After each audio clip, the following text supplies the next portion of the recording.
Convidamos a professora doutora Jéssica Germana de Lima, do Programa de Pós-Graduação em Estudos Marítimos da Escola de Guerra Naval, a iniciar sua exposição sobre o tema Metodologias e métodos de análise de cenários prospectivos em contextos multi-institucionais.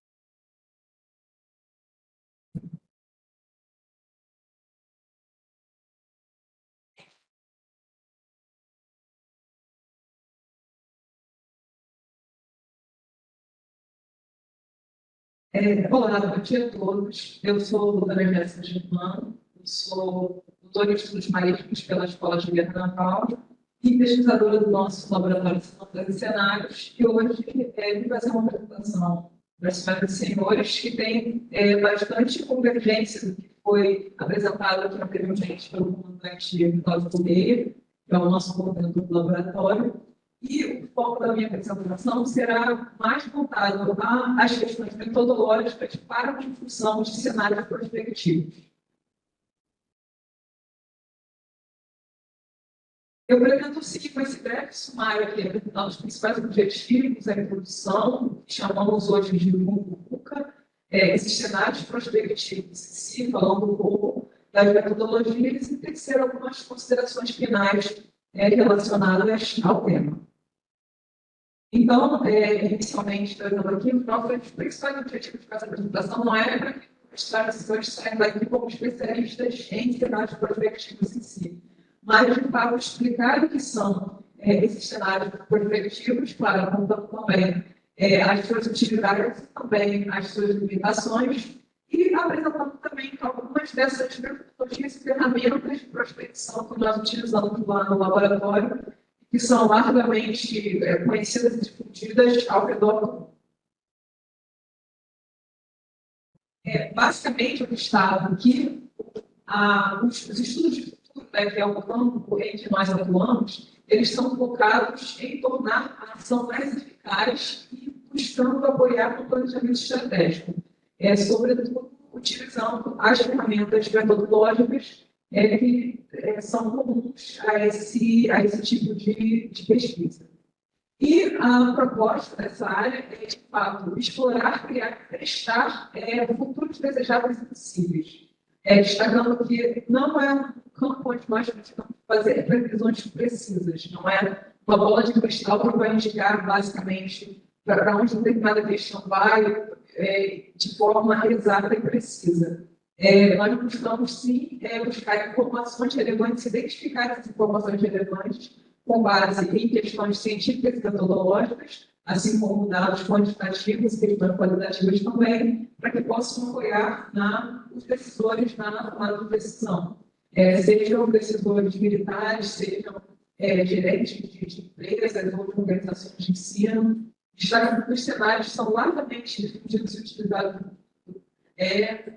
em diversas áreas. Então, lá no laboratório, nós fazemos pesquisas mais voltadas, sim, à área da defesa, as questões também voltadas ao poder marítico, mas são questões largamente utilizadas em diversos campos do conhecimento.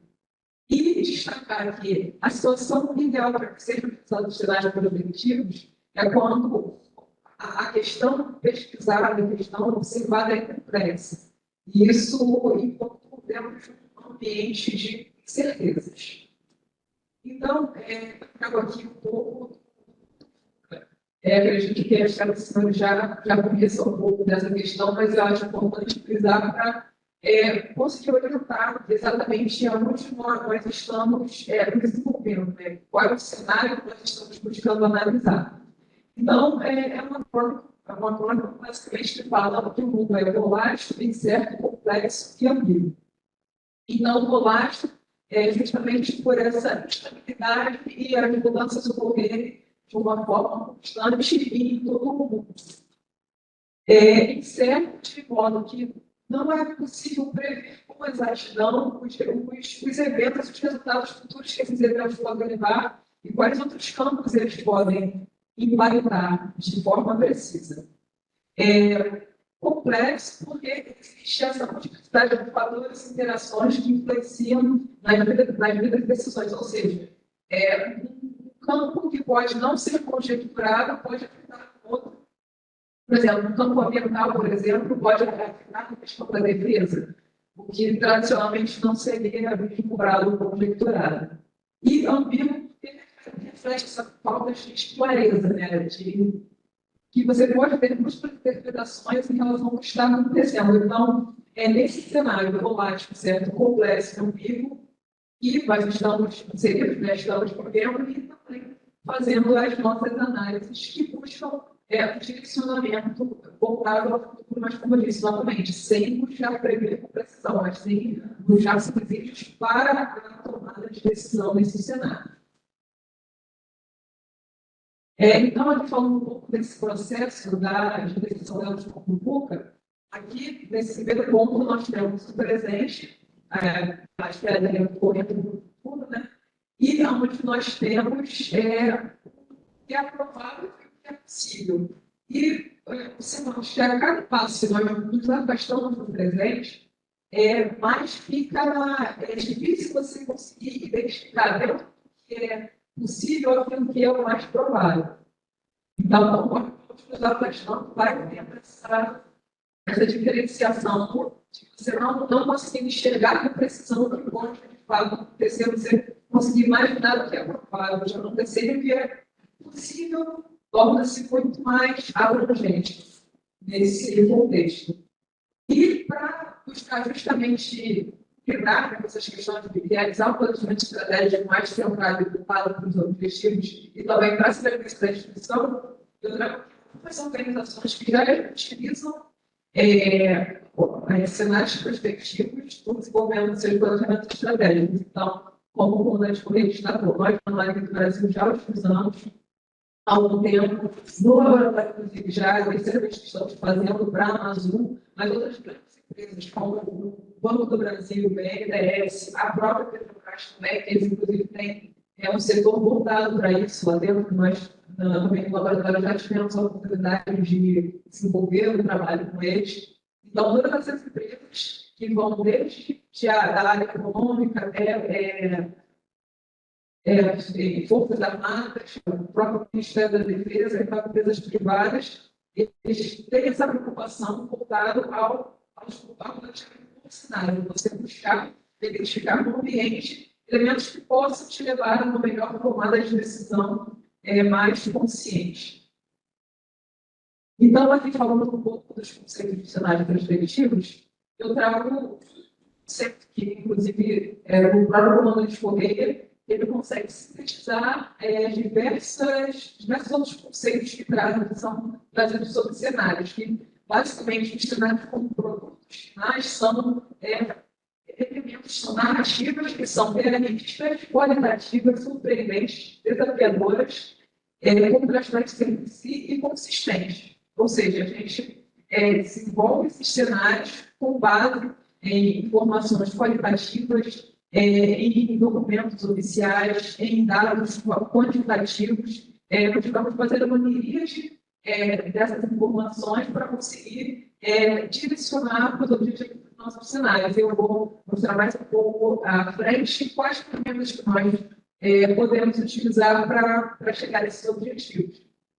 E destacando que esses cenários são histórias narrativas, né, que são criadas e construídas a partir da fusão desses elementos, que contam uma história, né, certamente uma história fictícia, mas buscam fixar esses elementos e continuá-los para criar uma narrativa, uma construção de como tudo chegou naquele ponto.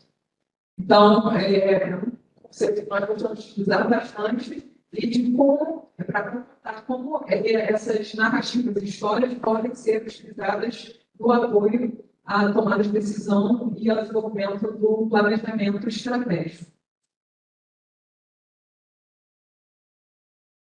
Agora, falando mais um pouco desses cenários objetivos de forma geral, destaco que eles são, sim, ferramentas que buscam antecipar o futuro, elas olham para sinais passados, sinais presentes e sinais que estão se materializando para poder fazer essa indicação desses futuros possíveis, Mas destacar que nós não estamos adivinhando tudo.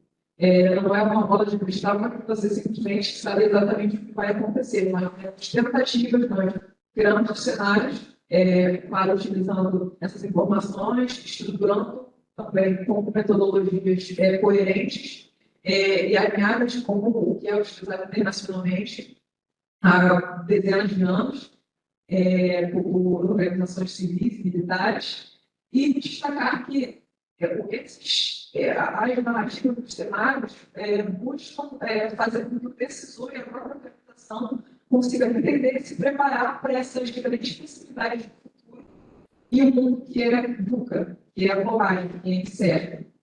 Então, esses elementos permitem que as organizações consigam se situar melhor nesse ambiente de constante mudança e destacar também essa possibilidade da gestão proativa dos riscos, de forma que sejam previamente desenvolvidas estratégias voltadas para a mitigação de possíveis ameaças ou mesmo aproveitamento de potenciais questões que sejam boas, que possam ser utilizadas pela empresa pela organização para conseguir vantagens. E também é possível essa questão de você conseguir estimular a inovação e a criatividade. Porque, como o contexto está aqui, para você criar cenários, para você consumir cenários, você tem que buscar ter esse pensamento fora da caixa.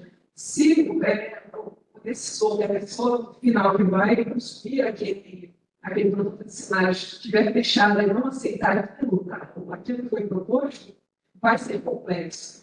Então, uma das nossas estratégias para conseguir entregar o melhor trabalho possível quando desenvolvemos cenários é justamente você trazer esse decisor para dentro, para que ele sinta a visão dele ali representada dentro desse processo como um todo. Então, geralmente, os processos que nós desenvolvemos são, como já fizemos, para o Estado da Armada, para a Amazônia também, nós gostamos, por mais que sejam pessoas com agendas complexas, nós tentamos sempre envolver essas pessoas, estudar o que elas têm para falar também, estudar as visões que elas têm sobre aqueles cenários, para que possamos buscar integrar os elementos dos cenários, questões que tenham também relação com o pensamento deles, claro, dentro de toda uma mídia de informações que nós contamos, mas é importante também que ele se sinta representado, que ele possa opinar nesse processo. Né? Então, geralmente, os processos que nós construímos são montados por pares, e em cada uma dessas pares nós apresentamos relatórios parciais, mostramos o desenvolvimento do trabalho como um todo, para que a própria autoridade possa sentir que ela está fazendo parte daquilo, e quando chegarmos ao final do processo, eles possam ter uma melhor aceitação do conteúdo que está ali. Para que possa melhor se organizar para esses desafios futuros. Então, trazendo aqui um pouco sobre os métodos em si, como nós chegamos ao desenvolvimento desse cenário, eu já estava no ponto central, que era uma das principais perguntas que algumas organizações, até mesmo empresas, pesquisadores vão buscar, a principal pergunta que eles fazem: qual é o método que eu posso usar para fazer um cenário? E aí a gente vai ter toda aquela explicação de que não existe um único método que vai resolver o problema, que vai conseguir, ou então uma única ferramenta computacional que a pessoa vai jogar as informações lá e o algoritmo dela será o cenário como um todo. É um processo complexo, longo, custoso, demanda bastante pessoal, bastante tempo de trabalho também. E, basicamente, o formato desse método de estudos do futuro basicamente formulado pelas ferramentas que são utilizadas, ou seja, o formato, as características e o impacto desses cenários são relacionados basicamente com as ferramentas que serão utilizadas e como elas serão alocadas ao longo desse processo.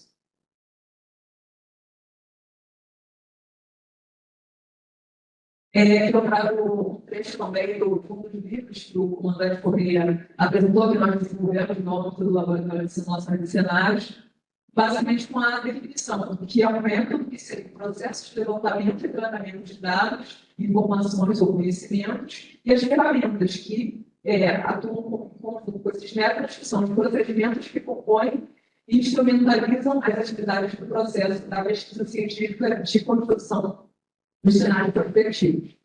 Então, como eu destaquei, não existe uma única metodologia que resolva o problema de fato, que consiga desenvolver os cenários, mas sim um conjunto dessas metodologias, sobretudo pelo nível de complexidade das questões envolvidas. Né? Falando um pouco da experiência própria mesmo, quando nós vamos montar um projeto de cenários, existe um estudo prévio para a realização dessa pesquisa e desse estudo nós identificamos quais são as ferramentas, qual o objetivo que se deseja chegar, se o foco será, por exemplo, a missão da força, ou então um documento específico.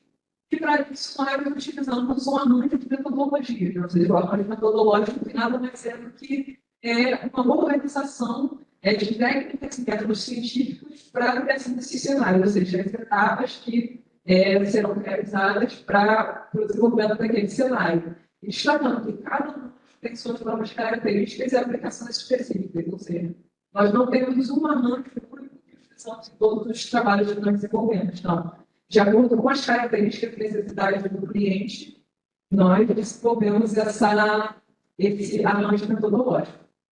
E agora eu trago, não sei se está muito legível, mas eu trago aqui essa imagem que chama-se Gramos de Polger, que era um especialista dessa área de cenários, que ele fez um mapeamento dos diversos equipamentos para a construção de cenário prospectivo, né? da perspectiva. E ele destaca que esses métodos são, sobretudo, focados em expertise, ou seja, o conhecimento tácito de vida, de carreira, de pessoas que estão envolvidas naquele negócio.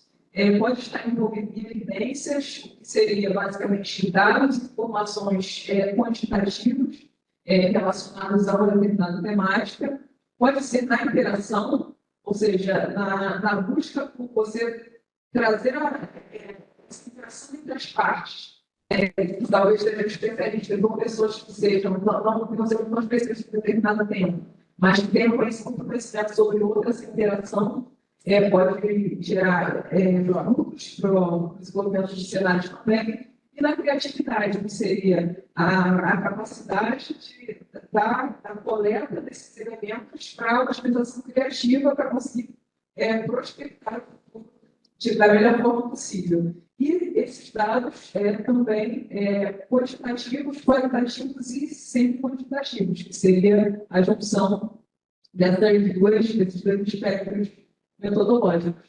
Aí eu trago um pouco de algumas das ferramentas, metodologias que nós utilizamos no laboratório, seguramente dentro dos trabalhos que nós desenvolvemos, nós já utilizamos essas metodologias e ferramentas que estão aqui destacadas. Eu posso destacar, eu vou falar um pouco delas um pouco mais à frente, mas a própria revisão de literatura, que está mais focada na evidência em si, a questão da matriz de SWOT, que está ali mais voltada para a criatividade, mas se buscarmos também a questão do painel dos especialistas, que está bem centrada nessa questão da expertise, a questão também das entrevistas, dos próprios impactos cruzados também, são todas metodologias que nós utilizamos no desenvolvimento desses nossos projetos lá dentro e que conseguem circundar todas essas áreas do conhecimento, sendo ferramentas quantitativas, qualitativas, os outros métodos, que eles chamam, são pessoas que a gente pode destacar como os próprios jogos de guerra. Nós temos lá na Escola de Guerra Naval os jogos de guerra, que, se não me engano, acho que eu já dava, o comandante William vai falar um pouco mais, mas é uma das metodologias também existentes para o desenvolvimento de cenários prospectivos. E são algumas dessas que nós já utilizamos no laboratório nas nossas pesquisas. Agora, aqui trazendo um pouco que foi demandado que nós tivéssemos que falar um pouco, trazer um pouco dessas metodologias para vocês, do que seria, como é que nós poderíamos apoiar esse processo do desenvolvimento de cenários prospectivos. Então, trago aqui a revisão de literatura, né, que é um método inicial.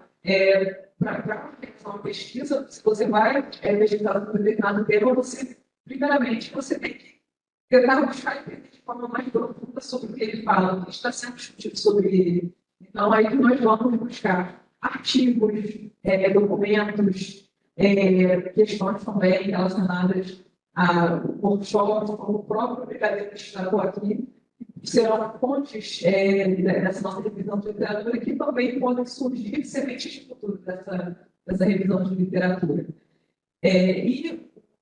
Também o Environmental Scanning, que também é uma ferramenta que é muito conjugada também com essa questão da revisão de literatura, porque ela apoia nessa questão da observação e monitoramento sistêmico. Para você entender o que está acontecendo naquele ambiente, você tem que, obviamente, ler algo sobre isso. Então, são duas metodologias, duas ferramentas que estão diretamente relacionadas. Você buscar esses elementos que estão na literatura e conseguir identificar, a partir desse conhecimento adquirido ali, conseguir identificar o ambiente questões que estão voltando para sinais de mudança. O survey, que são basicamente os questionários, né? Isso é uma ferramenta de pesquisa social para buscar informações. Temos alguma demanda específica, nós montamos um questionário, enviamos para pessoas específicas, geralmente especialistas sobre o tema, para que possam opinar sobre essas questões, muitas vezes até de forma mais genérica, para que possam, inclusive, nos apoiar no desenvolvimento do escopo da pesquisa, e também as próprias entrevistas, né, que já é uma ferramenta de pesquisa social mais direcionada, né, e voltada para uma forma de consulta formal, para recolher o conhecimento dessas pessoas, e muitas dessas das vezes também que nós utilizamos essas entrevistas são com a própria alta administração ou com os demandantes do trabalho, né, para que nós possamos entender até as necessidades dele, alinhar as necessidades da empresa, da organização e conseguir colocar essa colaboração dele dentro do nosso trabalho. Outro método que é muito presente também nas nossas pesquisas da pesquisa Delphi, que ele basicamente envolve pesquisas repetitivas. Nós realizamos também um questionário, só que ele é formulado, entregue ao nosso especialista, né, de forma diferenciada. A gente faz uma pergunta para ele, ele vai responder primeiramente, depois nós retornamos, fazemos os cálculos e retornamos essa pergunta para eles e informamos, olha, nessa pergunta, a quantidade de pessoas que respondeu como você foi X. O senhor pretende manter essa sua opinião? Então, a gente utiliza um método científico que nós utilizamos para que consigamos buscar nos aproximar do consenso. Ou seja, elementos que o maior número de pessoas possíveis consigam pensar daquela forma. Essa da pesquisa dela, realmente, é mais utilizada à frente do processo. Nós já temos algumas informações mais consolidadas. O próprio brainstorming também, que é um método mais voltado à interação, como foi apresentado na imagem anterior, e são sessões, grupos de trabalho específicos que buscam esse levantamento de opiniões e ideias. E também é bastante relevante, porque muitas das vezes, mesmo às vezes nós já tivemos, mesmo militares, às vezes, alguns são de alguns setores e outros setores distintos, na interação entre esses setores, entre essas pessoas, você consegue ali suscitar ideias, inclusive podem fomentar sementes de futuro de defesa que até então não haviam sido conjecturadas. Então, só o fato das pessoas estarem interagindo num ambiente controlado, seja ele de forma online ou de forma presencial, já auxilia no levantamento de informações para a pesquisa e também podemos gerar sementes de futuro. A metodologia de prática estudada que nós utilizamos, que é voltada ao processamento de relações entre os conjuntos variáveis, né, buscando identificar como uma variável pode impactar na outra. Um exemplo que nós usamos para ilustrar, né, essa questão dos impactos cruzados é a questão do maremoto e do terremoto. Nós perguntamos qual é o impacto de qual a possibilidade de ocorrer maremoto no caso do ocorra um terremoto. A resposta poderia ser, claro, mas o ocorra um terremoto, o movimento das placas tectônicas pode de alguma forma ocorrer no maremoto. Mas se for o inverso, o maremoto pode ocasionar um terremoto? Então, já tem essa questão de nós entendermos que as relações entre as variáveis não são inversamente proporcionais. Então, nós utilizamos uma matriz, cruzando geralmente todas as variáveis que foram definidas como cruciais nesse estudo, para que possamos identificar da melhor forma possível quais são mais motrizes e quais são mais dependentes. E o cenário que envolve essa construção formulada por diversos elementos e visões estruturadas para que sejam consistentes, para que possam ser utilizadas nos estudos de futuro. Aqui eu só um extrato de algumas dessas metodologias e ferramentas, só a nível de exemplo, realmente, para pontuar o que nós estamos trabalhando no laboratório de situações e cenários. Mas, como todo método, como toda área de estudo, nós já possuímos, de fato, dificuldades e limitações. E, como o próprio comandante destacou, uma das principais questões que nós enfrentamos é a questão da dificuldade de quebrar padrões de pensamento fora da caixa. Ou seja, a gente tem muita solução de como nós perguntamos, fazemos as entrevistas, ou até mesmo as pesquisas de quadro, as pessoas tendem a pensar muito no presente para falar do futuro. E não necessariamente isso. A gente utiliza elementos do presente, mas mais voltados ao futuro e tentamos extrapolar, mas dificilmente conseguimos dar uma resposta muito positiva nesse sentido, justamente por conta dessa dificuldade de pensar fora da caixa. E por isso, quando nós desenvolvemos esses estudos, a tentativa de a equipe de apoio da empresa ou da organização que está conosco, que ela seja treinada, que ela receba esse treinamento de fato para conseguir pensar prospectivamente. Mas muitas das vezes existe a resistência do que é apresentado dentro desse centro de programa funcionário. Mas a gente pode quebrar essa resistência justamente por esse treinamento do pessoal sobre estudo de cultura em si. E destacar que existe essa necessidade de momento de aprovação alta do plano da organização para que os cenários possam ser efetivos em si. Até porque os cenários não são para ser documentos estáticos. O cenário que falhou é aquele cenário que ele é recebido e é posto na gaveta. Não, o cenário tem que ser monitorado, tem que ser compreendido como uma possibilidade e acompanhado para que sejam desenvolvidas as alterações ao longo do tempo.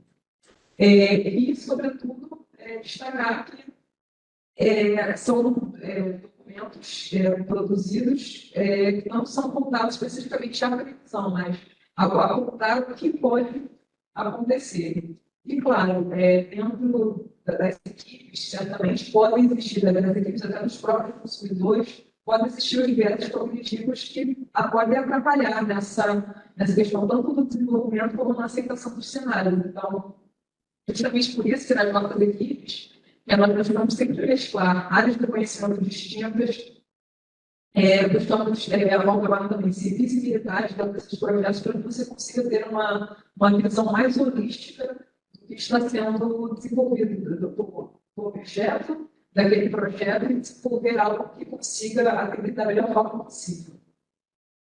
E já aqui, seguindo para minhas considerações finais, destacar que, apesar das limitações existentes nesse tipo de metodologia, como todas as outras, os cenários prospectivos podem ser utilizados no emprego do apoio das tomadas de decisão, buscando também a melhor compreensão do ambiente, de forma que a gente consegue preparar, deixar os decisores mais predispostos a identificarem, ou pelo menos aceitarem questões que estejam fora do seu campo de visão. E também, o próprio processo também é algo que nós conseguimos ver que basicamente todos os projetos que nós desenvolvemos, ele provoca uma interação. Justamente pela demanda de informações, muitos setores até que estão dentro da própria MEI, dentro da própria força da empresa, da organização, que não dialogavam, mas passam a dialogar sobre as temas específicos, né, que são o foco do estudo, e conseguem promover uma maior interação entre esses agentes existentes, que não sejam os da alta cúpula da tomada de decisão, mas também pessoas que estão envolvidas ali nos processos diários. Também tem essa possibilidade, né, de eles conseguirem manter o melhor fluxo de informações e ter uma maior integração dessas áreas distintas. E propiciando uma visão global, porque muitas vezes, como a gente está agora, a gente fica focado no nosso próprio negócio e esquecendo que tem um setor, um departamento que está também trabalhando num negócio, mas que é todo nosso, que a gente pode buscar aquele departamento para ter visões sobre um determinado tema, sobre um determinado problema. E mesmo que não prevejam com precisão no futuro, eles podem ajudar no fomento do desenvolvimento de estratégias, também a exploração de oportunidades, tentar buscar driblar ameaças, né, e também buscar sempre moldar o futuro de uma forma mais estratégica possível, ou seja, nós fornecemos elementos para que o decisor possa ter uma maior urgência de tomar sua decisão, para que ele possa ter mais elementos para levar em consideração, e buscando assim que ele tenha uma visão mais holística daquele tema em questão. Então, aqui, o nosso objetivo, né, que nós conseguimos seguir, fiz uma explicação breve sobre os que são os sinais perspectivos, como é que eles podem ser utilizados, e que eles possuem limitações, eu vou ter algumas dessas limitações, e também vamos apresentar algumas dessas metodologias de prospecção de cenários. Essas são mais nossas referências que nós utilizamos, esses slides vão ficar disponíveis. Incentivo fortemente os estudantes que têm mais interesse nessa área de cenários, buscarem a literatura que existe sobre, riquíssima, inclusive nós temos um livro no laboratório que fala sobre isso, e aqui temos algumas dessas referências. E basicamente agradeço pela atenção de todos. Muito obrigada.